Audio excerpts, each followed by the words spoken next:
Like, Jews have been living in the land from the time of the Second Temple. And I think the first Aliyah was made predominantly up by Hasidic Jews. Yes, the Jews that we see inheriting the state of Israel as it exists were secular Jews. I mean, for the most part, even though religious Jews lived there, religious Jews never wanted a state there on their own. They didn't want a Jewish government till either some sort of Messianic age or Jews got their act together religiously.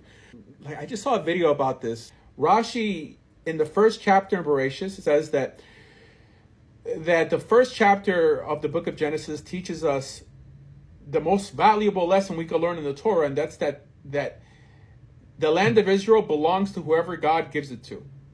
Not only that, but also in Numbers where it was conditional, and we violated those conditions. No, I get it. I don't agree with Rashi here, by the way. I'm just telling you, this is what's uttered on TikTok and on YouTube that Gentiles are able to hear.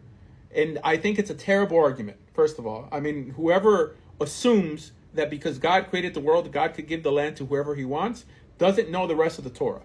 Because God specifically says the land doesn't belong to you, the land belongs to me, and you're working my land. And even though you happen to have a Jewish pedigree or whatever, like a Mosaic DNA, you will be kicked out of not just your land, but your people if you don't keep my commandments. So what we're saying is that the land of Israel doesn't belong to anyone with any particular DNA, but to people who identify with the covenant of God, which is clearly not secular Jews. Now, I support the state of Israel for different reasons, okay, but it's not for religious ones.